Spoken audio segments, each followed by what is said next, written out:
शाहपुरा के गंगा मार्केट में गंदगी का आलम कुछ ऐसा है कि वहां के स्थानीय निवासियों को ना जीने देते हैं ना मरने देते हैं। वार्ड नंबर 18 गंगा मार्केट में तकरीबन 8 से 10 बीघा भूमि जो कि एक निजी प्रॉपर्टी बताई जाती है, वहां पर गंदगी, बदबू, प्रदूषण, बाकी बच्चे कुछ एक असर, सांप, नेवले, बिच्छुए, अन्य जंगली और जहरीले पशु पक्षी निकाल देते हैं।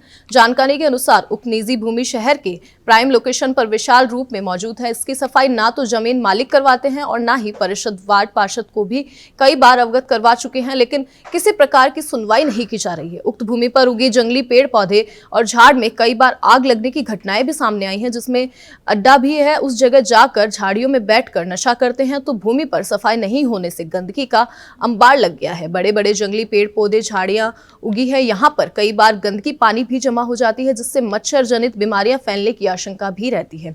Dengue, scrub, typhoid, malaria, chikungunya आदि की प्रकार की बीमारियां यहाँ के स्थानीय रहवासियों को कई बार हो चुकी है, जिसका सीधा साधा ठिकाना और क्रेडिट इस गंदगी को देते हुए यहाँ के वार्ड निवासी नजर आते हैं। निजी भूमि होने से नगर परिषद का क्षेत्राधिकार नहीं है, बेसिक राइट्स नहीं है कि वह किसी निजी संपत्ति, भूमि आदि की सफाई करवाएं। इस पर वार्ड पार्षद पुनीत भगोरिया ने कहा कि नगर परिषद का तो निजी भूमि में सफाई करवाने का क्षेत्राधिकार नहीं है, लेकिन स्थानीय निवासियों की समस्या को देखते हुए स्वच्छ भारत अभियान के मध्य नगर परिषद संबंधित जमीन मालिकों को नोटिस देकर सफाई करवाएं या फिर अपने स्तर पर मुक्त भूमि की सफाई करवाकर जमीन मालिकों से खर्च वसूला जाए। स्थानीय निवासियों ने भी यही कहा है कि हम कम से कम नगर परिषद सफाई को लेकर इतना गंभीर क्यों नहीं है। यहाँ डूंगरपुर मॉडल है, कई पार्ट्स दोनों भी अगर नगर परिषद की साधारण सभा की बैठक में डूंगरपुर मॉडल का मुखौल उठाया जाता है। यह कहा जाता है कि क्यों डूंगरपुर मॉडल लागू नहीं हुआ है और आखिरकार डूंगरपुर घूमने क्यों गए थे।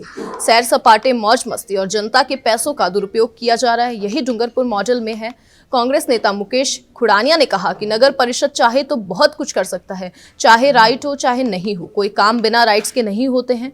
मानवीय दृष्टिकोण का भी ध्यान रखा जाता है। साफ सफाई नहीं होना मानव जीवन पर हमला है।